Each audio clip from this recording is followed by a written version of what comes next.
मेरा नाम विकास है। तुम्हें मेरे साथ मेरी पत्नी बनकर पूरे 60 दिन गुजारने हैं। मैं तुम्हारी बहन के इलाज का पूरा खर्चा उठाऊंगा। मेरी बात पर सीधी सादी लड़की पत्थर बनकर बैठ गई थी। उसकी आंखें बंद थीं। उसने रोते हुए कहा कि मैं एक विधवा हूं। जब मैं हंसते हुए कहने लगा कि ये शादी सिर्फ दिखावे की होगी, वरना मुझे तुम्हें कोई इंटरेस्ट नहीं है। मेरी बात पर वो लड़की मजबूरन बात मान गई थी और अगले दिन हम लोगों की शादी हुई। पर जब 2 दिन के बाद मैं ज़रूरी काम से कमरे में आया तो देखा कि वो लड़की आंखें बंद करके प्रार्थना कर रही थी। पहली बार उसको प्रार्थना करते हुए देखकर मुझे न जाने कि उस पर प्यार आया था।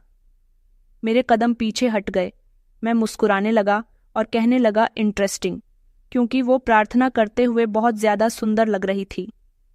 मेरे पिता की आखिरी बातें मेरे कानों में आज भी गूंजती थीं। वो अस्पताल के बिस्तर पर लेटे हुए थे, कमज़ोर हालत में सांसें ले रहे थे। उन्होंने मेरी आंखों में आंखें डालकर कहा था कि विकास, अगर तुमने 7 दिन में शादी नहीं की तो मैं अपना घर, अपनी जायदाद, कुछ भी तुम्हारे नाम नहीं करूंगा, बल्कि सब कुछ अनाथ आश्रम के हवाले कर दूंगा। मैं खामोश रहा। अपने होंठ बंद करके मैंने अपना सर झुका लिया था। मैं बचपन से अपने पिताजी को जानता था। उनका कहा हुआ एक एक शब्द पत्थर की लकीर होता था। उनका हर फैसला पक्का होता था, लेकिन उनका यह फैसला मुझे किसी ऐसी जंजीर से बांध रहा था जिसकी चाबियां मेरे हाथ में थीं ही नहीं। मैंने बाहर निकलकर सिगरेट जलाई और अपनी जेब से मोबाइल निकाला। सोनिया को फ़ोन किया। वही सोनिया जिसके साथ मेरी इंगेजमेंट पिछले साल हुई थी, मेरी कॉलेज फ्रेंड और जवानी की पहली मोहब्बत। हम दोनों ने एक साथ ढेर सारे सपने देखे थे। हम दोनों के बहुत ऊंचे ऊंचे ख्वाब थे। मैंने उसे फ़ोन मिलाया तो फ़ोन की घंटी बज रही थी। दूसरी घंटी पर ही उसने फ़ोन रिसीव कर लिया था।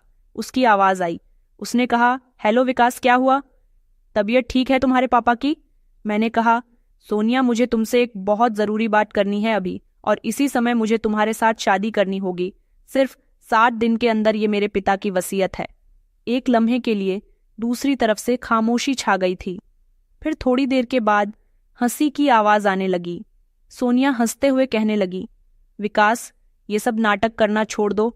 मुझे कल लंदन जाना है। 1 हफ्ते के बाद आती हूं, तब आराम से शादी करेंगे। जायदाद का क्या है?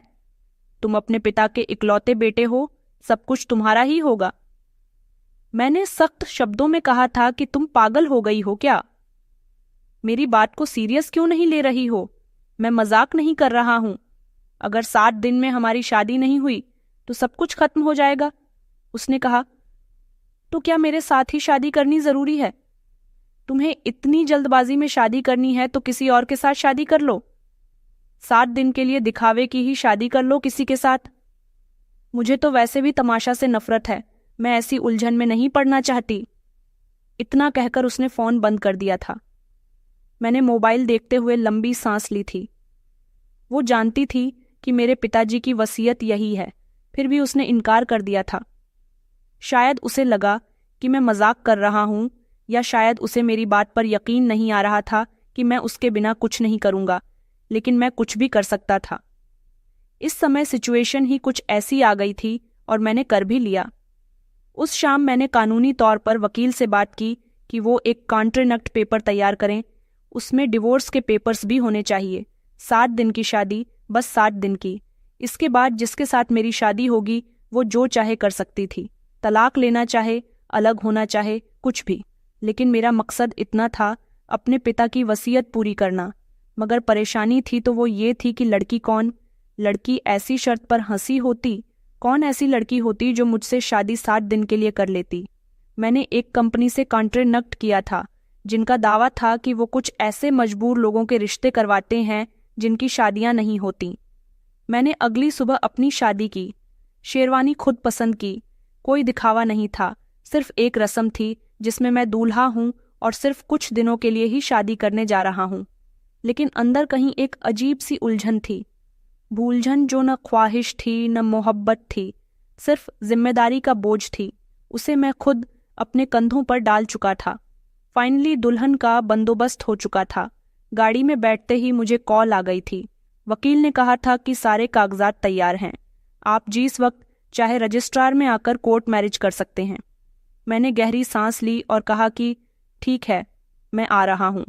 शादी किसी मंदिर, मैरिज हॉल या घर से नहीं थी, बल्कि कोर्ट मैरिज थी। मेरी मर्जी थी एक पुराना सा गेस्ट हाउस जहाँ कम रोशनी हो, गवाह हो, लेकिन ऐसा नहीं हो सका था। मुझे रजिस्ट्रार के ऑफिस जाकर ही कोर्ट मैरिज करनी पड़ी थी। मैंने वहां उसे पहली बार देखा था, जो कि दुबली पतली, गोरी रंगत की और लंबे बालों वाली थी। उसने हल्के गुलाबी कलर का सूट पहना हुआ था। दुपट्टा उसके कंधों पर डका हुआ था। न हाथों में मेहंदी थी, न चेहरे पर मेकअप था और न ही आंखों में कोई खुशी थी, मगर इसके बावजूद भी उसके अंदाज में एक ठहराव था, जैसे कोई सब कुछ हार कर भी खुद से नहीं हारा हो। मैंने उससे नजर चुरा ली थी। दिल में जैसे ही कुछ भड़क रहा था, मगर फौरन ही बूझ भी गया था। मेरे दो दोस्त गवाह बन गए थे। पहले तो उसने पेपर्स पर सिग्नेचर करने के लिए पेन हाथ में थामा था। उसके हाथ कांप रहे थे। फिर उसके बाद पेन मुझे दिया गया था। मैंने भी सिग्नेचर कर दिए थे। शादी पूरी हुई तो मैंने कागजात अपने पास रख लिए थे। सब कुछ इतनी खामोशी से हुआ था जैसे हम दोनों के बीच रिश्ता जुड़ नहीं रहा, बल्कि खत्म हो रहा है। शादी के फौरन बाद मैंने बाहर आकर मोबाइल खोला था और अस्पताल में फोन कर दिया था। श्रेया की बहन का इलाज शुरू करवाना था। मैं वादे से भागने वाला इंसान नहीं था। फोन पर डॉक्टर से बात की। बच्ची का नाम निशा है, फाइल तैयार करके रखिए, आज ही आपके अस्पताल में उसे एडमिट करवा रहा हूं। उधर श्रेया को नौकरानी ने मेरे घर के गेस्ट रूम तक पहुंचा दिया था। उसको तो मैं अकेले में रखना चाहता था, इसलिए मैंने उसको जानबूझकर अलग हिस्सा दे दिया था, क्योंकि ये शादी जैसी कि मैंने कहा था कि सिर्फ दिखावे की शादी थी। दोपहर के समय श्रेया खाना नहीं खा रही थी। नौकरानी ने आकर बताया कि मालिक, वो लड़की कुछ भी नहीं खा रही है, बस पूजा पाठ कर रही है। मैंने कहा, जाने दो, जिद करने की कोई जरूरत नहीं है।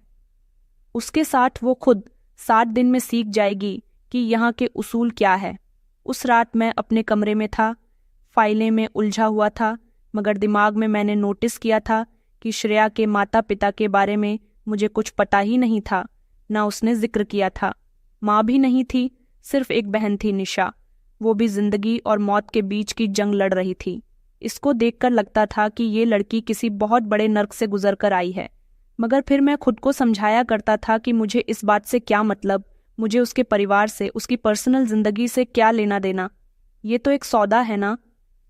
मुझे उसकी जिंदगी से कोई मतलब होना नहीं चाहिए, ना उसे मेरी जिंदगी से कोई मतलब होना चाहिए। अगले दिन सुबह मैं नाश्ते की टेबल पर था। टेबल पर एक चिट रखी हुई थी। उसमें लिखा था कि विकास जी, हम दोनों की शादी हो गई है, हम दोनों की शादी जायज़ है, ऊपर वाला हमारा गवाह है। मैं अपने भगवान से बहुत प्रार्थना करती हूँ और उसकी आभारी होंगी। उसने मुझे आप जैसा हमसफर दिया। मैं उसका ये नोट पढ़कर हैरान रह गया था। ये मुझे साफ बता रहा था कि वो इस शादी के लिए बहुत ज्यादा सीरियस है। वो उसको कॉन्ट्रैक्ट शादी नहीं समझ रही है। मैंने वो चिट जेब में रख ली थी। न जाने क्यों तीसरे दिन मैंने अस्पताल जाकर श्रेया की बहन निशा से मुलाकात की थी। वो बहुत ही कमजोर थी, कम उम्र की थी, लेकिन मुझे देखकर जब मुस्कुराई तो मुझे अच्छा लगा था। मैंने कहा कि आपकी बहन बहुत बहादुर है। उसने मुझसे सिर्फ इतना पूछा कि आप मेरे जीजू हो। मैंने हंसते हुए कहा कि हाँ, कुछ दिन के लिए। थोड़ी देर में उसके पास बैठा रहा, बातें करता रहा। उसके बाद फिर वापस अपने घर पर आ गया था। देर रात मैं अपनी गैलरी में गया। वहां से निकला तो श्रेया के कमरे की खिड़की खुली हुई थी। वहां से रोशनी आ रही थी। दिल कर रहा था कि जाकर देखूं वो क्या कर रही है, लेकिन फिर खुद को रोक लिया था। कई दिन गुजर चुके थे। वो इसी तरह खामोश अपने कमरे में रहती थी। वो कभी कमरे से बाहर निकलकर नहीं आई थी। मैंने उसका चेहरा पहली बार कोर्ट मैरिज वाले दिन देखा था। उसके बाद से अभी तक ना तो मेरा उससे सामना हुआ था और ना ही मैंने उसका चेहरा देखा था। मैं हमेशा अपने ऑफिस, हॉस्पिटल, फोन कॉल्स और रात के अकेलापन में उलझा हुआ था। हम एक ही छत के नीचे रह रहे थे, लेकिन एक दूसरे से बहुत अलग थे। हमारी बात भी नहीं हुई थी। मैंने जानबूझकर ये दूरी रखी हुई थी। न किसी हुक्म की जरूरत थी, न तो वजह कि मैं चाहता था कि 7 दिन ऐसे गुजर जाए जैसे कोई साया तेजी के साथ गुजर जाता है और साया साथ हो पर कोई आवाज ना हो। तीसरे दिन सुबह नाश्ते पर मुझे नौकरानी ने बताया, श्रेया मैडम जल्दी उठ जाती है, अपने कमरे में प्रार्थना करती है, कुछ मांगती भी नहीं, सिर्फ छोटी छोटी बातों पर धन्यवाद करती रहती है। मैंने नज़र अखबार पर रखी हुई थी, लेकिन दिमाग में उसके शब्द अटक गए थे कि वो सिर्फ धन्यवाद ही करती है। जिस लड़की ने अपनी जिंदगी का सौदा बहन के इलाज के लिए किया हो, जिसे मैंने अपने मकसद के लिए इस्तेमाल किया, वो भगवान की भी आभारी है और धन्यवाद भी करती है। ये बात मेरे उसूलों में फिट नहीं हो रही थी। उसी दिन शाम को ऑफिस से मैं जल्दी घर आ गया था। बारिश हो रही थी, आसमान पर बादलों की गरज थी। मुझे अचानक बेचैनी सी हुई कि आज घर की कंडीशन कुछ बदली हुई सी क्यों लग रही है। कुछ खींच रहा था, जैसे कमरे की खामोशी और चीख बनने से पहले कलमहा अपना कोट उतारते हुए मैं गैलरी के सामने गया। उसके कमरे की खिड़की से हल्की सी रोशनी आ रही थी। उसके कमरे का दरवाज़ा खुला हुआ था। मैं दबे पांव अंदर दाखिल हुआ। मैंने कदम रोक दिए। वो हाथ जोड़कर प्रार्थना कर रही थी। उसकी कोई आवाज़ नहीं थी, वो बिल्कुल खामोश बैठी हुई थी। उसने आंखें बंद की हुई थीं और उसके हाथ जुड़े हुए थे। मैंने पहली बार ठीक से उसका चेहरा देखा था, सीधा, सिंपल और सुंदर, चांद जैसा नहीं, क्योंकि चांद में तो दाग होता है। उसके चेहरे पर तो कोई दाग नहीं था, एक सुकून था। मैं कुछ देर तक किसी तरह खड़ा रहा।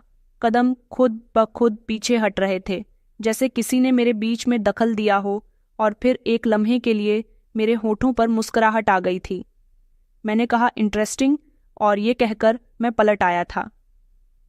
अगले दिन शाम के समय लाइट चली गई थी। नौकर हाथ पैर मारने लगे। जनरेटर में कुछ खराबी आ गई थी। मैंने खुद फ्लैशलाइट लेकर सिस्टम चेक करना शुरू किया। वापसी पर मैं जब उसके कमरे के सामने से गुजरा तो अंदर अंधेरा था, बस खिड़की से बाहर आती चांदनी अंदर फैल रही थी। मैंने हल्के से दरवाज़ा खटखटाया। वो कहने लगी कि जी कौन? मैंने कहा, लाइट चली गई है, सब ठीक है ना? अगर तुम्हें कोई परेशानी हो तो बता देना। उसने कहा कि नहीं, सब ठीक है, आपका शुक्रिया, रोशनी हमेशा अंधेरे में रास्ता ढूंढ ही लेती है। उसका ये जवाब मुझे कुछ लम्हों के लिए रोक गया था। मैंने दरवाज़ा नहीं खोला था, बस वापस पलटकर आया और सोचता रहा कि ये लड़की कौन है जो दुख में भी खुश रहती है, सुकून से रहती है, कोई शिकायत भी नहीं करती, अंधेरे में भी उम्मीद की बात करती है और खामोशी में भी शब्दों से बोलती है जो अंदर तक गूंजने लगते हैं। उस रात मैंने कोई नशा नहीं किया था। देर रात मैंने अपनी डायरी खोली और उसमें सिर्फ एक लाइन लिखी, ये लड़की जो चुप रहती है मगर हर लम्हा कुछ न कुछ सुनाती है, वो कहाँ से आई है? मैं जानता था वो चेहरा मेरे दिमाग में उतर गया है, जो सिंपल था मगर बहुत सुंदर था, बहुत स्पेशल था। तीसरे दिन रात को नौकरानी ने बताया, श्रेया मैडम खाने में सिर्फ चावल और दही मांगती है, बाकी कुछ नहीं। मैंने सर हिला दिया और कहा, जो वो मांगे उसे दे दिया करो, बिना सवाल किए। अगले दिन मेरे कमरे के दरवाजे पर एक ट्रे रखी हुई थी। उस पर चाय का कप और एक छोटी सी डिश में ड्राई फ्रूट्स रखे हुए थे और एक नोट था कि आप मेरा बहुत ख्याल रख रहे हैं, जैसे मैं आपके लिए कोई मेहमान हूँ, लेकिन मैं भी आपकी पत्नी हूँ, मेरा भी फर्ज आपसे बढ़कर कुछ बनता है। अब मैं जानता था वो दीवार जिसे मैंने उसके और अपने बीच में खड़ा कर दिया था, वो कमज़ोर होने लगी है। रात को काफ़ी देर हो चुकी थी। मैं अपने कमरे में बैठा फाइलों में उलझा हुआ था, लेकिन दिमाग पर वही सवार था, चाय, वो नोट और वो चेहरा, सब दिमाग की दीवारों पर जैसे जम गया था। मोबाइल में टाइम देखा तो रात के 3 बज रहे थे। कुछ बेचैनी सी हो रही थी, जैसे घर में मेरी सांस रुक रही हो। मैं गैलरी में आ गया था तो रोशनी धीमी थी। किचन की तरफ गया कि शायद पानी पी लूं। अचानक एक सिसकी सुनाई दी, धीमी मगर अंदर गूंजती हुई। मैं चौंक गया था। आवाज़ कमरे से आ रही थी। मैं धीरे धीरे कदमों से कमरे के करीब गया। दरवाज़ा बंद नहीं था, हल्का सा खुला हुआ था। अंदर झांका तो देखा कि वो ज़मीन पर बैठी अपने दोनों घुटने सीने से लगाए रो रही थी। उसका सिर झुका हुआ था, चेहरा दुपट्टे की आड़ में ढका हुआ था। मैं कुछ देर दरवाजे पर खड़ा रहा, हिचकिचाते हुए अंदर चला गया। कुछ कहे बिना किचन से लाया हुआ पानी का गिलास टेबल पर रख दिया। वह चौंक गई थी और नज़र उठाकर मेरी तरफ देखने लगी, मगर कुछ नहीं बोली। मैंने धीरे से कहा कि पानी पी लो। उसने नज़र चुराई। उसके हाथ कांप रहे थे। उसने ग्लास थामने की कोशिश की, लेकिन उसके हाथों में मजबूती नहीं आ पा रही थी। मैंने आगे बढ़कर ग्लास थाम लिया था, उसके हाथ में दिया। उसी लम्हे मेरे हाथ उसके हाथ से टकराए थे। ठंडे हाथ, जैसी कोई बिजली ना हो, वो मिट्टी हो। मैंने फौरन अपना हाथ हटा लिया। उसकी छुअन मैंने अंदर तक महसूस की थी। बाहर मैंने किसी का हाथ थामा और लगा कि ये हाथ पूरा है, जैसे हाथों के बीच कोई नया रिश्ता है। लेकिन अगले ही लम्हे मैंने खुद को झटक दिया था। ग्लास छोड़कर मैं पीछे हटा और सोचा कि ये सिर्फ सौदा है। विकास, भूल मत जाना, मैंने दिल है दिल में खुद को याद दिलाया था। मैं पलटने लगा तो उसने धीमी आवाज में कहा कि कभी कभी इंसान सिर्फ चुप रहना चाहता है क्योंकि शब्द कम पड़ जाते हैं। मैं रुक गया। उसकी आवाज में शिकायत नहीं थी। मैंने पीछे पलटकर देखा तो वो अपनी आंखों से आंसू साफ कर रही थी। मैंने कहा, अगर कुछ चाहिए हो तो बता देना। यह कहकर मैं कमरे से निकल गया था। अगली शाम डॉक्टर का फोन आया कि निशा की टेस्ट रिपोर्ट्स बेहतर थीं। मैं खुश हुआ, लेकिन जिसके लिए मैं यह सब कुछ कर रहा था वह खुद खामोशी की दीवारों के पीछे छुप गई थी। मैं ऑफिस जाने के लिए तैयार हो रहा था जब बाहर कुछ शोर सा हुआ। डॉक्टर ने आकर कहा कि सर, बाहर एक मैडम आई है, कहती है कि आपकी मंगेतर है। उन्होंने अपना नाम सोनिया बताया है। मैंने गर्दन झटकी। वो लंदन से आ गई थीं। मैंने कहा, उन्हें ड्राइंग रूम में बिठाओ, मैं आ रहा हूं। दरवाज़ा खुलते ही वो अंदर ढाबा बोलने के अंदाज में दाखिल हुई थी। जीन्स टॉप में चेहरे पर मेकअप था और आवाज में कड़कपन था। उसने कहा कि ये लड़की कौन है जिसने तुमसे शादी की है, ये मेरी जगह क्यों है?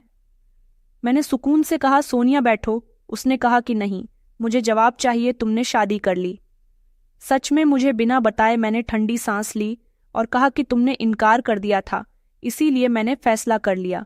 उसने कहा कि ये सब झूठ है, मैं सिर्फ 2 दिन लेट हुई हूं।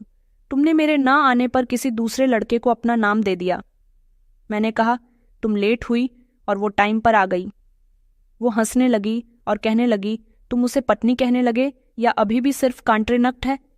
मैंने नजर चुराई और कहा, ये शादी सिर्फ एक मकसद से हुई थी जो तुम्हें पता है। अब तुम आ गई हो तो हमारे बीच की बहस भी फायदा है। उसने कहा कि अच्छा, तुम्हारे शब्दों में नरमी आ गई है। उसके लिए मैं खामोश रहा। सोनिया के कदम तेज थे। वो घर के अंदर की तरफ बढ़ने लगी। उसने कहा कि मैं उसको देखना चाहती हूं जिसने तुम्हारे साथ शादी की है। मैंने उसका बाजू पकड़ लिया और कहा, ये इज्जत का मामला है सोनिया, वो मेरे घर में है, मेरी पत्नी है। उसने कहा तो कितने दिनों के लिए ये शब्द मेरे दिल में खंजर की तरह लगा था। मैंने हाथ जोड़ दिए। वो पलटकर चली गई, लेकिन जाते जाते कहकर गई थी कि ये जंग खत्म नहीं हुई है। वो तुम्हारी पत्नी सिर्फ तुम्हारी मर्जी से नहीं बन सकती। सोनिया के जाने के बाद मैं काफी देर तक गैलरी में खड़ा रहा था। घर खामोश था, लेकिन मेरे अंदर शोर मचा हुआ था। श्रेया ने कोई सवाल नहीं किया, न कोई सफाई मांगी। बस शाम को खाने के समय एक नोट ट्रे में रखा था कि आपके मेहमान खुश थे। मैंने जवाब नहीं दिया, सिर्फ उस नोट को जलते हुए चूल्हे पर रख दिया। अगले दिन सोनिया की माँ का फोन आया, विकास बेटा, तुमने जो किया वो जल्दबाजी थी। सोनिया तुमसे मोहब्बत करती है और ये सब गलतफहमी है। मैंने कहा, आंटी, आप मेरी मम्मी की तरह हैं, लेकिन फैसला मेरी जिंदगी का था। मेरे लिए वक्त पर रहना बहुत जरूरी। उन्होंने हार मान ली, लेकिन उनके शब्दों में एक दम था। मैं शाम को जब घर वापस आया तो देखा किशोरियां आंगन में अपनी बहन निशा के साथ बैठी हुई थी। उसने मुझे देखकर मुस्कुराते हुए कहा कि विकास जीजू, आपकी पत्नी बहुत प्यारी है। मैंने सिर्फ मुस्कुराकर सर हिला दिया। फिर अचानक दिल में ख्याल आया, सोनिया ने आज तक मुझे ऐसे लम्हे कभी नहीं दिए थे, न सुकून न प्यार। वो हमेशा अपनी जगह पक्की करने के लिए कुछ ऐसा करती थी जैसे मोहब्बत भी किसी बिजनेस डील का हिस्सा हो। उसी रात दरवाजे पर हल्की सी दस्तक हुई। दरवाज़ा खुला तो श्रेया थी। मैंने खिड़की खोली थी। बारिश की आवाज़ से नींद नहीं आ रही थी। मैंने उसे अंदर आने के लिए कहा, बैठो, तुम्हें कुछ चाहिए? वो कहने लगी, मैं सिर्फ इतना जानना चाहती हूँ, क्या मैं आपके लिए कोई बोझ हूँ? मैंने उसकी आंखों में झांका नहीं था, बस सिर्फ इतना कहा कि तुम मेरे लिए वो इंसान हो जिसे मैं समझने की कोशिश कर रहा हूँ। वो खामोश रही, फिर कहने लगी कि आपको लगता है कि सोनी आपकी जिंदगी में वापस आ सकती है। मैंने एक लम्हे सोचा था और कुछ कहा कि रिश्ते सिर्फ वक्त ही होते हैं। मैं अभी समझ नहीं पाया था कि ये रिश्ता कौन सा है, लेकिन सोनिया मेरे दिल से निकल चुकी है। वो धीरे से कहने लगी, तो सिर्फ मुझे 7 दिन यहाँ रहना है। इतना कहकर वो पलट गई थी। सोनिया वापस आ गई थी, लेकिन जो बातें कभी पूरी लगती थीं अब अधूरी सी लगने लगी थीं। दोपहर का समय था। मैं घर वापस आया तो हॉल में एक हलचल सी महसूस हुई। नौकरानी घबराई हुई थी, अंदर आई और कहने लगी कि सर, शिया मैडम ने फ्रूट काटते हुए अपना हाथ काट लिया है। उनका बहुत खून बह रहा था, वो भी अंदर ही है। निशा पट्टी ला रही है। मेरे कदम जैसे खुद ब खुद उसके कमरे की तरफ मुड़ गए थे। दरवाज़ा खुला तो वो कुर्सी पर बैठी थी। एक हाथ दूसरे हाथ की हथेली पर रखे खून से भरा हुआ रूमाल उसने दबा रखा था। निशा उसके सामने खड़ी हुई थी। उसका हाथ थामकर हिचकिचाहट के साथ मैं तेजी से आगे बढ़ा। मैंने कहा, दिखाओ। वो चौंक कर मेरी तरफ देखने लगी। बस धीरे से उसने हाथ थामने दिया। कट गहरा नहीं था, मगर काफी खून बह चुका था। मैंने रूमाल हटाया, हाथ पानी से साफ किया और उंगलियों के बीच हिस्से पर लपेटने लगा।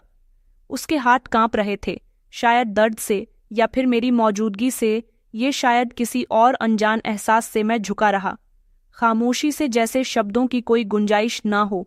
पट्टी बांधने के दौरान एक पल को मैंने उसकी आंखों में देखा था। वो आंखें जिनको वो हमेशा नीचे झुकाकर रखती थीं, उसका ठहराव मेरी तरफ देख रहा था। मैंने कहा, क्या हुआ था? उसकी आवाज़ नरम तरीके से निकली, जैसे सवाल भी इजाज़त मांग रहा हो। उसने हल्की सी सांस ली और कहा, कभी किसी का हक छीनने पर ऊपर वाला खुद सजा दे देता है। मैंने हाथ रोक लिया, कुछ कहने के लिए उसका चेहरा देखा। वो पछतावा नहीं था, उसके शब्दों में न किसी पर इल्ज़ाम था। वो बस एक सच बोल रही थी जो शायद वो खुद पर लागू समझ रही थी। मैंने नरमी से उसके हाथ की पट्टी कर दी थी, फिर कहा, कभी कभी जो चीज़ छीनिया समझी जाती है वो पर वाले की तरफ से देन होती है, और जो चीज़ अपनी लगती है वो आजमाइश बन जाती है। श्रेया ने सिर झुका लिया, कोई बहस नहीं की, कोई जवाब नहीं दिया। बस उसकी खामोशी जो हर बात का जवाब बन गई। वो लम्हा छोटा सा था, एक जख्मी हाथ, थोड़ी सी पट्टी और एक ऐसा शब्द, लेकिन वो लम्हा मेरे दिल पर निशान छोड़ गए थे। अगले दिन मैंने वापसी पर देखा कि निशा दरवाजे पर बैठी हुई थी, कुछ कपड़ों की सिलाई कर रही थी। निशा ने मुझे देखकर हाथ हिलाया, कहने लगी कि जीजू, आपको पता है कि आपकी पत्नी बहुत अच्छी कढ़ाई करती है, मुझे गिफ्ट बनाकर दे रही है। मैंने निशा की तरफ देखा और फिर नज़र झुका ली। मेरे होठों पर हल्की सी मुस्कुराहट थी। उसी रात मैंने श्रेया के कमरे के दरवाजे पर दस्तक दी। मैंने कहा कि मैं अंदर आ सकता हूँ। उसने कहा कि जी। कमरा साफ सुथरा था। कोने में वो पट्टी जो मैंने श्रेया के हाथ पर बांधी थी वो रखी हुई थी। मैंने कहा, पट्टी अभी भी रखनी ज़रूरी है। उसने कहा कि ये निशानी है और कुछ तकलीफ़ें खुद को याद रखने के लिए होती है। मैं खामोश हो गया, कुछ देर तक बैठा रहा, फिर कहने लगा, कभी कभी तकलीफ़ें हमें वो चीज़ें सिखा देती हैं जो आसानी कभी नहीं सिखाती। उसने धीरे से सर हिलाया, जैसे ये एहसास कि हर चीज़ पर हक जताने का बस नहीं होता। कुछ रिश्ते सिर्फ इसलिए नहीं किए जाते बल्कि निभाए जाते हैं। उसके शब्दों की गहराई में मैं डूबता चला गया था। एक वक्त था जब मैंने सोचा था कि यह शादी सिर्फ एक कॉन्ट्रैक्ट है, लेकिन अब यह रिश्ता मेरे अंदर सांस लेने लगा था। श्रेया मेरे सामने बैठी थी। उसका चेहरा सिंपल था, दिल भरा हुआ था। उसका हाथ बैंडेज में छुपा हुआ था, मगर उसका असर मेरी सांसों में छुप गया था। वापसी पर मैंने अपने कमरे में आकर अपनी डायरी खोली और एक बार फिर से बिना कुछ सोचे समझे लिखने लगा कि जख्म दो तरह के होते हैं, एक शरीर पर, दूसरा आत्मा पर। वो दोनों दे गई थी और दोनों को मरहम भी दे रही थी। फिर मैंने मोबाइल निकाला, वकील का नंबर देखा, लेकिन फ़ोन नहीं किया। 60 दिन पूरे होने का समय करीब आ रहा था, मगर दिल कह रहा था कि शायद ये रिश्ता खत्म होने का मोहताज नहीं। श्रेया के जख्म मेरे दिल पर निशान छोड़ चुके थे। उस दिन दोपहर कुछ ज्यादा ही खामोश थी। बाहर हल्की सी धूप थी। मैं ऑफिस से जल्दी वापस आ गया था। टेबल पर चाय नहीं थी जो रोज की तरह होती थी। मैंने दरवाज़ा खोला, गैलरी की तरफ बढ़ा। वो आंगन में बैठी हुई थी। उसके हाथ में ट्रे, चाय के कप और कुछ बिस्कुट थे। उसने एक सिंपल सी साड़ी पहनी हुई थी जिसमें वो काफ़ी सुंदर लग रही थी। मैं वहीं रुक गया, सिर्फ उसे आते हुए देखता रहा था। उसकी रफ्तार धीमी थी, उसकी नज़रें नीची थीं, लेकिन उसके चेहरे पर कुछ सोचने जैसा था। जैसे कि वो मेरे करीब पहुंची तो मैंने धीरे से कहा कि तुम्हारी आंखें बहुत कुछ कहती हैं, लेकिन तुम्हारे होंठ क्यों खामोश रहते हैं। उसने पलक झपकाई, चाय का कप मेरे हाथ में दिया और सिर्फ इतना कहा कि काश ये सब हकीकत होती। इन शब्दों ने जैसे कुछ लम्हों के लिए सब कुछ रोक दिया था। चाय की खुशबू, सांस, सब कुछ ठहर गया था। मैंने उसके हाथ से कप लिया और एक कदम पीछे हट गया था। अगर ये हकीकत थी तो झूठ भी नहीं रहा था। मैंने धीरे से कहा था तो उसने सिर झुका लिया, जैसे बात को सुन लिया, लेकिन जवाब देना ठीक नहीं समझा। हम दोनों सोफे पर बैठ गए। मैंने चाय का पहला घोंट, यह जो गर्म था, मैंने कहा, निशा का इलाज कैसा चल रहा है? उसने हल्के शब्दों में कहा कि अब तो बेहतर है, एक और टेस्ट बाकी है। मैंने कहा, ठीक है, मैं खुद उसे वहां लेकर जाऊंगा। श्रेया ने कहा कि निशा अब बहुत हंसने लगी है, शायद उसे लगता है कि जिंदगी थोड़ी वापस आ गई है। श्रेया की आवाज में कुछ हैरानी, कुछ शुक्र और कुछ डर सा था, जैसे वो इस खुशी को पूरा मनाने से डर रही हो। मैंने उसकी तरफ देखा और कहा, तुम्हें लगता है कि तुम्हारी जिंदगी भी वापस आ रही है? उसने एक लम्हे के लिए कुछ कहना चाहा, लेकिन खुद को रोक लिया। फिर कहने लगी कि मैंने जिंदगी मांगी ही कब थी, मैं तो बस मोहलत पर जी रही हूं। ये शब्द सीधा मेरे दिल पर लगे थे। मैंने चाय का कप टेबल पर रखा और कहा कि श्रेया, क्या तुम मोहलत पर मिली हो या मैंने तुम्हें अपने वक्त की जिद में खरीद लिया था? पहली बार वो चौंक गई। मेरी तरफ उसने देखा। हम दोनों की नजरें आपस में टकरा गई थीं। उसकी आंखें साफ थीं, मगर अंदर कुछ डरा हुआ था। उसने कहा कि शायद दोनों बातें सच थीं। मैंने कहा, तुम्हें वक्त की मजबूरी थी और मुझे एक वादा पूरा करना था। हम दोनों ने वो कर लिया जिसका इरादा न तुम्हें था न मुझे। मैंने कहा, तो फिर ये चाहे, ये एहसास, ये सब क्या है श्रेया? उसने कहा, ये सब वो है जो हकीकत नहीं, लेकिन दिल हकीकत मान बैठा है। उसके शब्द नरम थे, जैसे वो अपने ही शब्दों से बचने की कोशिश कर रही हो। बीच में खामोशी आ गई। कुछ लम्हे ऐसे गुजरे जिनमें हम दोनों ने कुछ नहीं कहा, लेकिन हर चीज बोल रही थी। कमरे की हवा, दिल की धड़कन, नजरों की हकीकत। फिर वो उठी और चाय की खाली ट्रे समेटी और दरवाजे की तरफ बढ़ी। मैंने उसे धीरे से आवाज लगाई, श्रेया। वो रुकी नहीं, पीछे पलटी नहीं। मैंने फिर से कहा, अगर मैं कहूं कि ये सब हकीकत बन सकता है, तो वो फौरन रुक गई। उसने अपनी सांसें रोक ली। फिर वो धीरे से कहने लगी कि हकीकत वो होती है जो सबके सामने हो। हमारा रिश्ता अब भी सिर्फ 60 दिन का है और अभी 2 दिन बाकी है। मैंने कुछ नहीं कहा, सिर्फ दरवाजे की तरफ देखता रहा जहां से वो गायब हो गई थी। रात को मैंने निशा से बात की। वो बहुत खुश थी। उसने बताया कि आज श्रेया दीदी बहुत मुस्कुरा रही थीं, कह रही थीं कि कुछ प्रार्थनाएं वक्त पर सुन ली जाती है। मैंने पूछा, और तुमने क्या कहा? उसने कहा, मैंने दीदी से कहा कि कभी कभी इंसान खुद प्रार्थना बनकर आता है और आप उनकी प्रार्थना बन गए हो। मैंने उसके सर पर हाथ रखा। क्या मैं सच में किसी की प्रार्थना बन सकता हूँ, या अभी भी वही इंसान हूँ जो सब कुछ कागजों पर नापता है? मैंने रात को अपने कमरे में बैठकर वो फाइल दोबारा निकाली। शादी के पेपर्स, कंट्रीनक्ट के पेपर्स, 2 दिन बाकी थे। वही दिन जिनके बाद मैं आज़ाद था और श्रेया भी, मगर दिल की आज़ादी से डर रहा था। उस दिन मौसम थोड़ा अजीब सा, हवा चल रही थी, लेकिन कमरे में गर्मी सी थी। मैं अपने स्टडी रूम में बैठा हुआ था, सामने खुली हुई फाइल, लेकिन आंखें बार बार दरवाजे की तरफ जा रही थीं।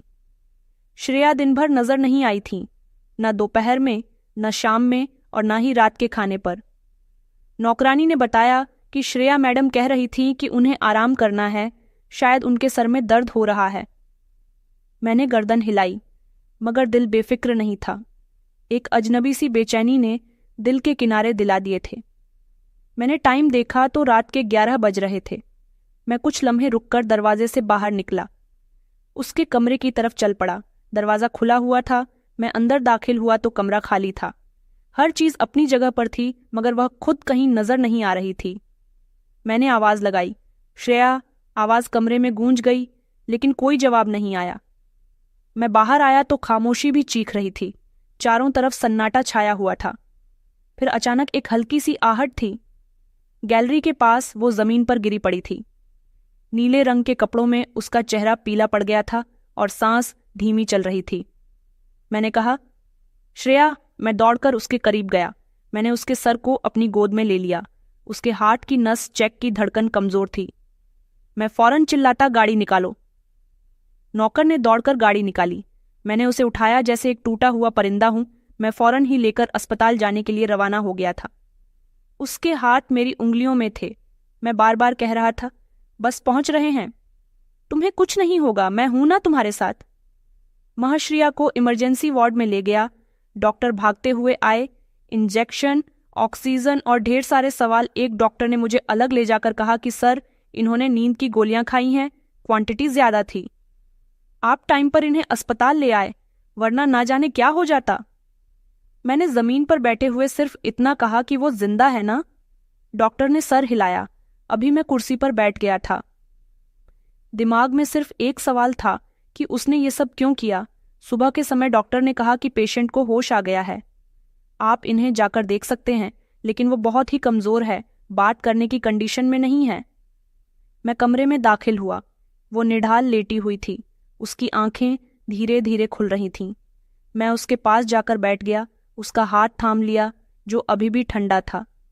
मैंने कहा, तुमने ये सब क्यों किया? मेरी आवाज में सख्ती नहीं थी, बस एक कांपती हुई सच्चाई थी। जो कुछ बोली नहीं, सिर्फ उसने अपनी आंखें बंद कर लीं, जैसे कोई और जवाब देने के काबिल न हो। घर वापस आकर मैं सीधा उसके कमरे में गया।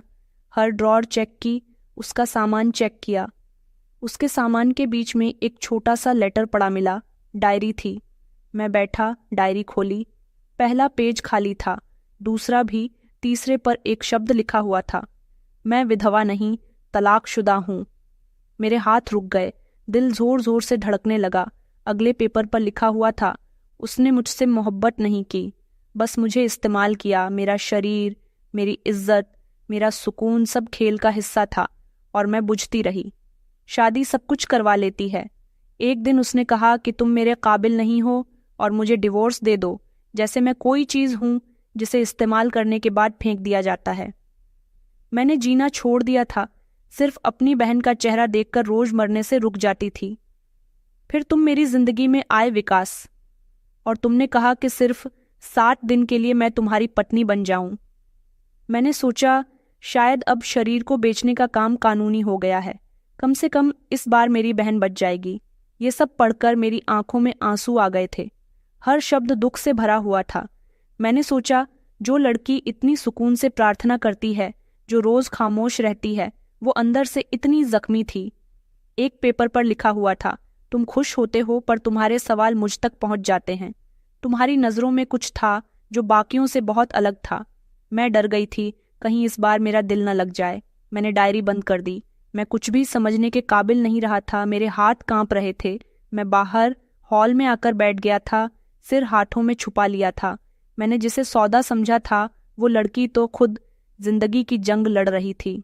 मैंने अपना मोबाइल निकाला, वकील का नंबर डायल किया, फिर काट दिया। ये वक्त कानून या कांट्रे नक्ट का नहीं था, ये वक्त दिल का था, सच का था। अस्पताल वापस जाने पर मैं सीधा उसके कमरे के बिस्तर के करीब गया। वह जाग रही थी। उसका चेहरा कमजोर था, लेकिन आंखें खुली हुई थीं। मैंने कहा, मुझे तुमसे माफी नहीं चाहिए, मैं बस इतना चाहता हूं कि तुम जियो अपनी मर्जी से, अपनी इज्जत के साथ।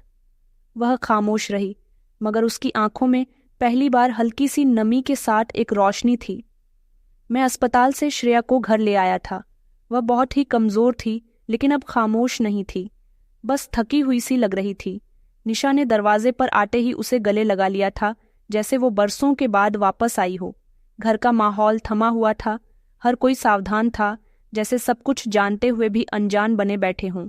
मैंने उसके आराम के लिए उसे गेस्ट रूम के बजाय अंदर वाले कमरे में भेज दिया था। ये वही कमरा था जो कभी मेरे माता पिता का हुआ करता था।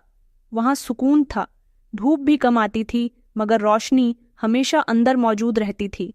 शाम को मैं स्टडी रूम में बैठा हुआ था, फाइल देख रहा था, जब गेट से गाड़ी की आवाज आई।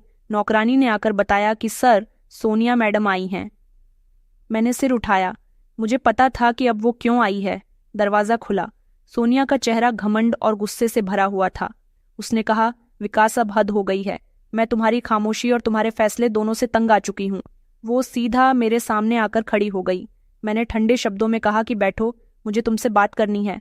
उसने कहा कि नहीं, मैं बात करने नहीं आई। मैं जान गई हूं कि वो लड़की अभी तक यहाँ पर क्यों है। वो तुम्हारी पत्नी कैसे हो सकती है? वो एक तलाकशुदा, एक जख्मी लड़की है। मैं कुर्सी से उठा और मैंने कहा, तुम जिस लड़की को तलाकशुदा कह रही हो वो वही है जिसने मेरे पिता की आखिरी वसीयत पूरी की। तुमने वक्त पर आने का वादा किया था मगर इनकार कर दिया, लेकिन उसने इनकार नहीं किया, सिर्फ एक शर्त पर हाँ कह दिया। सोनिया ने कड़क शब्दों में कहा। शर्त? ये कैसी शादी है? ना मोहब्बत ना रिश्ता, बस एक कॉन्ट्रैक्ट है। मैं चीखा। शायद पहली बार मेरी आवाज़ बहुत तेज थी। मैंने कहा, हाँ ये शादी सिर्फ एक कॉन्ट्रैक्ट थी, लेकिन उसने वो कर दिखाया जो तुम भी नहीं कर सकती थी। उसने मुझे बदल दिया, मुझे वह सच दिखाया जिससे मैं हमेशा भागता रहा। सोनिया की आंखों में आंसू आ गए, मगर वह रुक गई और कहने लगी कि विकास, वह लड़की तुम्हारी मोहब्बत कैसे बन गई? तुम तो कहते थे कि ये सिर्फ वक्त गुजारने का रिश्ता है। मैंने उसे दरवाजे की तरफ इशारा दिया और कहा, वह वक्त अब मेरी हकीकत बन गया और तुम्हारा रिश्ता सिर्फ दिखावा है। सोनिया पीछे हट गई और कहने लगी, तो फिर तुम उसे एक्सेप्ट करने वाले हो? मैंने कहा, नहीं, मैंने उसे एक्सेप्ट नहीं किया है। वो खुद मेरे वजूद का हिस्सा बन गई। सोनिया ने कंधे उचकाए, उसकी आंखों में जलन उभर आई थी। वो कहने लगी कि तुम मेरे साथ ऐसा नहीं कर सकते विकास। मैंने कहा, मैंने तुम्हारे साथ वो किया जो तुम्हारे बर्ताव पर निर्भर करता था। तुमने मेरी मजबूरी को तमाशा समझा, उसने मेरी मजबूरी में जान डाल दी। उसने कहा, मैं तुम्हारे पिता की पसंद थी। मैंने कहा, नहीं, तुम मेरे पिता की शर्त से भागी हो और वो उस शर्त का हिस्सा बनी। उसने पलटने से पहले कहा कि उस लड़की की सच्चाई तुम्हें ले डूबेगी विकास। मैंने सख्त शब्दों में कहा, मुझे उसकी सच्चाई में डूबना कबूल है, लेकिन तुम्हारे झूठ में जीना नहीं। सोनिया चली गई। मैं वहीं खड़ा रहा, दरवाज़ा बंद करने की हिम्मत नहीं हुई। कई लम्हे बाद मैंने गहरी सांस ली और सोचा, जिससे शादी की उससे मोहब्बत हो गई। उस रात मैंने कमरे की लाइट बंद कर दी। श्रेया के कमरे की तरफ देखा, दरवाज़ा बंद था, धीमी सी रोशनी आ रही थी। मैं उस रोशनी को देखता रहा, फिर स्टडी रूम में गया और डायरी निकाली। लिखा, इश्क कुछ मांगता नहीं, बस वक्त के दायरे में खुद को और मैं बह चुका हूँ उसकी आहट, उसकी खामोशी और उसके सब्र में। दूसरे दिन नाश्ते की टेबल पर श्रेया नहीं थी। नौकरानी ने बताया कि वो आराम से दोपहर को आएंगी, उन्हें कुछ देर तक अपने कमरे में ही प्रार्थना करनी है। मैंने कुछ नहीं कहा। मैं ऑफिस गया, लेकिन वहां मेरे काम में मन नहीं लगा तो घर वापस आ गया। घर की दहलीज पर दाखिल होते ही निशा दौड़ते हुए आई और कहने लगी कि आज दीदी ने एक नई डिश बनाई है, आपको खिलाने के लिए कहा है। मैं मुस्कुराने लगा और मैंने कहा, मैं तैयार हूं। मैं किचन में दाखिल हुआ। श्रेया टेबल सजा रही थी, उसके चेहरे पर चमक थी। मैंने उसे देखकर धीरे से कहा, कल सोनिया आई थी। वो रुक गई और मुझे देखने लगी। कहने लगी कि मुझे पता था, उसे तो आना ही था। मैंने कहा, श्रेया, तुम वो जिसने मेरी और मेरे पिता की इज्जत बचाई है। श्रेया ने नज़र उठाई, कुछ कहने की कोशिश की, मगर वो कुछ बोली नहीं, बस मेरी तरफ देखने लगी। मैंने कहा, श्रेया, मैं तुमसे मोहब्बत करने लगा हूँ। इस बार वो हल्के से मुस्कुराने लगी, जैसे जानती हो, फिर नज़र नीचे रख ली। वो जानती थी कि अब मैं भी, और अब ये रिश्ता शब्दों से आगे निकल चुका था। 60 दिन गुजर चुके थे। सुबह जब मैं उठा तो बंगले में सब लोग जाग चुके थे, लेकिन एक अजीब सा सन्नाटा था। कमरे की खिड़की से रोशनी अंदर आ रही थी। टाइम सुबह के 7 बज रहे थे, जैसे कोई कह रहा हो कि वक्त पूरा हो चुका है। मैं बाहर निकला तो किचन में हरकत नजर आई। निशा टेबल पर नाश्ते की चीजें रख रही थी, लेकिन श्रेया वहां नहीं थी। मैंने धीरे से पूछा कि श्रेया कहाँ है? निशा ने गर्दन नीचे रखते हुए कहा, वो अपने कमरे में है, शायद सामान पैक कर रही है। ये शब्द जैसे मेरे शरीर से जान निकाल गए थे। मैं खामोश रहा। मेरे लिए जवाब देना मुश्किल लग रहा था, जैसे हर शब्द बोझ बनकर मेरे गले में अटक रहा हो। दोपहर के करीब मैं उसके कमरे की तरफ गया। दरवाज़ा खुला हुआ था। मैं अंदर दाखिल हुआ तो श्रेया ज़मीन पर बैठी हुई थी। सूटकेस खुला हुआ था। कुछ कपड़े पैक किए जा चुके थे और बाकी के रख रही थी। वो धीरे धीरे अपना सारा सामान रख रही थी।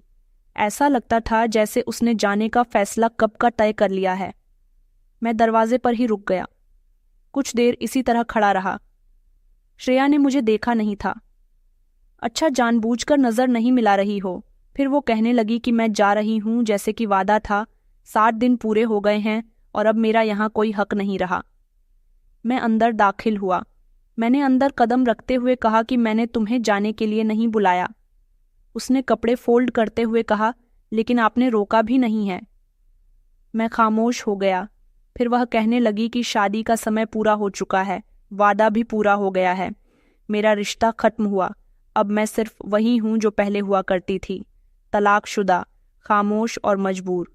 मैंने कहा, तुम वो नहीं हो, तुम वो हो जिसने मुझे आईना दिखाया, जो मेरी दुनिया में आई और सब कुछ बदल कर रख दिया। वो धीरे से मुस्कुराई थी। उस दिन पहली बार उसने कहा, तो फिर आपको ये बात 7वें दिन ही क्यों याद आई? 6ठे दिन, 5वें दिन या चौथे दिन भी तो याद आ सकती थी ना। आपने मुझे क्यों नहीं कहा कि मुझे रुक जाना चाहिए? मैं खामोश हो गया था।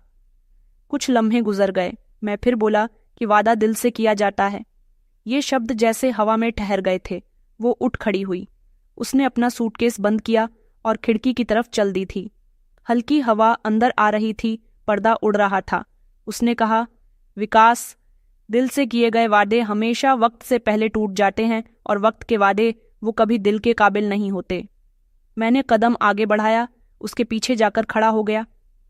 मैंने कहा, श्रेया, तुमने एक सौदा पूरा किया, मैंने एक वसीयत निभाई, लेकिन जो हमने महसूस किया वो क्या था?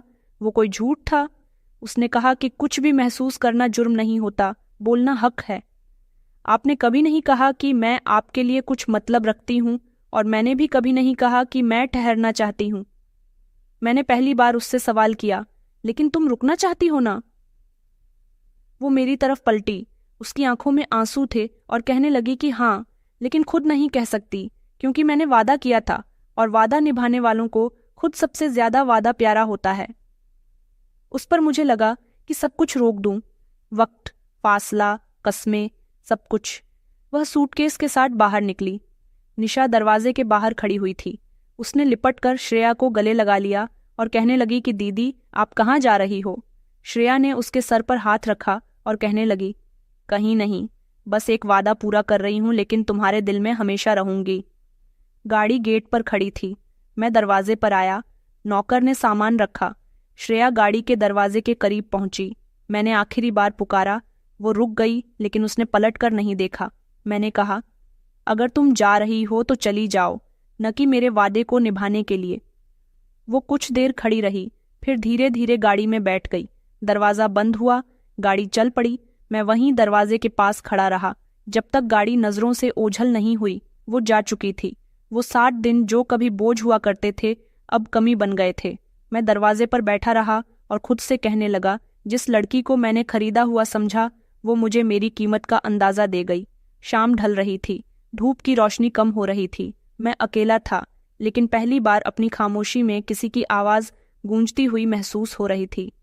रात भर मुझे नींद नहीं आई थी। सुबह हुई तो आंखें बोझिल थीं, लेकिन दिल ने एक फैसला किया था। मैंने नाश्ता नहीं किया और ऑफिस भी नहीं गया। सिर्फ गाड़ी निकाली और शहर की सड़कों पर निकल पड़ा था, जहां जिंदगी बिखरी हुई थी और कहीं ना कहीं वह भी। मैं पिछले मोहल्ले में गया जहां वह अपनी बहन के साथ रहती थी। पड़ोसियों ने बताया कि वह वापस आई ही नहीं, सिर्फ कोई ज़रूरी कपड़े भिजवा दिए थे। मैं फिर से अस्पताल गया जहां निशा का इलाज होता था। वहां से भी यही जवाब मिला कि मैडम ने इलाज का सिलसिला रोक दिया है। कहा है कि अब कहीं और ले जाएंगी। मेरे दिल में एक अजीब सी बेचैनी होने लगी। मैंने उसके बारे में जानने की आखिरी उम्मीद पर हाथ डाला। वो मंदिर जिसका वो अक्सर जिक्र करती थी, जहां वो दर्शन करने के लिए जाती थी, मैंने सोचा कि शायद वो मुझे वहां मिल जाए। मैं शाम को वहां पहुंचा। शहर से काफ़ी दूर दूर से लोग वहां दर्शन करने के लिए आ रहे थे। वहीं एक कोने के हिस्से में एक लड़की बैठी हुई थी। मैं दूर खड़ा रहा, लेकिन दिल ने कहा कि ये वही है। वो हाथ जोड़कर प्रार्थना कर रही थी।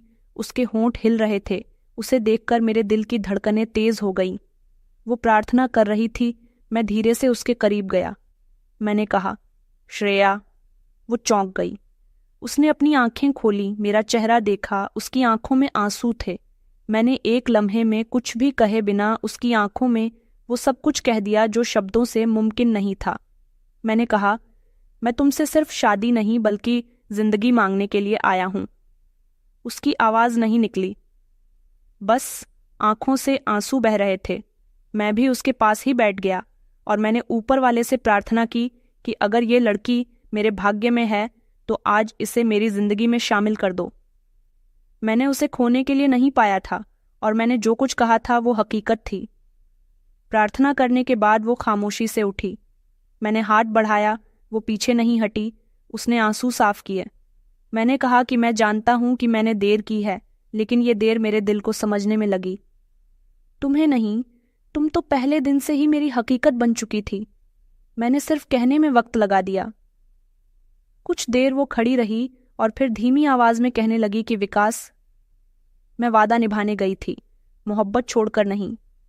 मैंने तुमसे कुछ नहीं मांगा, बस खुद को थोड़ा सलामत रखना चाहा। मैंने कहा, मैंने तुम्हें अपना सब कुछ माना है। तुम चली गई तो लगा जैसे कुछ बचा ही नहीं। मैं चाहता हूं कि तुम मेरी पत्नी बनो, इस बार बिना किसी कॉन्ट्रैक्ट के, बिना किसी शर्त के।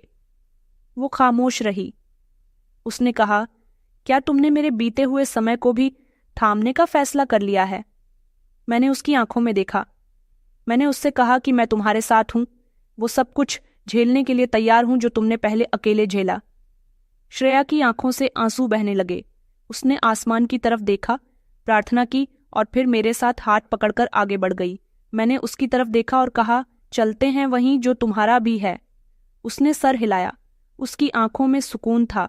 उसके हाथ ने मेरे हाथ थामे थे। मैंने जिस लड़की को सौदा समझा था, अब वो मेरे दिल की सबसे कीमती सच्चाई बन चुकी थी। श्रेया मेरे साथ गाड़ी में बैठी थी। सड़क पर हर मंजर और खुश लग रहा था। मेरे अंदर सब कुछ बदल चुका था। मेरे बराबर में वो लड़की बैठी थी जिसे मैंने 60 दिन की शादी के लिए चुना था, और अब वो मेरी पूरी जिंदगी बनने जा रही थी। मैंने घर जाकर सबसे पहले अपने कमरे में रखी अलमारी खोली जिसमें वो कॉन्ट्रैक्ट के पेपर्स रखे हुए थे। मैंने वो कॉन्ट्रैक्ट पेपर अपने हाथों से फाड़ दिए और हमेशा हमेशा के लिए श्रेया का हाथ थाम लिया। श्रेया पहली बार खुलकर मुस्कुराई थी। मैंने उससे वादा किया था कि मैं सारी जिंदगी तुम्हारा ख्याल रखूंगा। निशा ने श्रेया के स्वागत की बहुत अच्छे से तैयारी की थी। उसने पूरे घर को फूलों से सजवाया था। वह बहुत खुश थी। निशा, जो श्रेया की छोटी बहन थी, वो अब मेरी जिम्मेदारी बन गई थी। दरअसल निशा और श्रेया के माता पिता नहीं थे। निशा काफी समय से बीमार थी। जब मैंने श्रेया से शादी की बात की थी तो उसकी शर्त ये थी कि तुम मेरी बहन का इलाज करवा दोगे। मैंने उसकी बहन का इलाज करवाया था और उसकी बहन का इलाज आगे भी चल रहा था, इसलिए उसकी जिम्मेदारी मुझ पर ही थी। लेकिन अब कुछ भी मेरी जिम्मेदारी नहीं था, बल्कि वो दोनों मेरा हक थीं और इस घर में मेरे परिवार के सदस्य की तरह थीं। श्रेया मेरी मोहब्बत थी। मैं उससे बहुत मोहब्बत करने लगा था। मैंने उससे कहा, क्या तुम जानती हो कि तुम मेरे घर की रोशनी बन गई हो? उसने मुस्कुराकर कहा, और आप मेरे दिल की धड़कन बन गए हो। मैंने उसका हाथ थाम लिया। मैंने कहा कि तुमने पहले कहा था कि तुम विधवा हो, लेकिन आइंदा ऐसे शब्द इस्तेमाल मत करना। तुम सिर्फ मेरी पत्नी हो। अब मैं तुम्हें कभी कोई तकलीफ नहीं होने दूंगा। वक्त गुजरता गया और निशा का इलाज भी पूरा हो गया था। हम दोनों एक दूसरे के साथ बहुत खुश रहते थे और हमारे साथ साथ निशा भी। कुछ समय के बाद श्रेया को मां बनने की खुशी मिली। ये सुनकर मेरे कदम जमीन पर नहीं थे। मैं बहुत खुश था। हम दोनों की पूरी जिंदगी बदल चुकी थी। श्रेया ने बेटी को जन्म दिया। वो बेटी घर में रोशनी ले आई थी। मेरे घर में अब वो सुकून था जो शायद इस दुनिया की किसी जगह पर नहीं। मैं अब भी अपनी पत्नी से मोहब्बत करता हूं और हमेशा ऐसे ही करता रहूंगा। तो दोस्तों, कहानी कैसी लगी कमेंट में ज़रूर बताएं। वीडियो अच्छी लगी तो इसे लाइक करें और हमारे चैनल को सब्सक्राइब करना ना भूलें। धन्यवाद।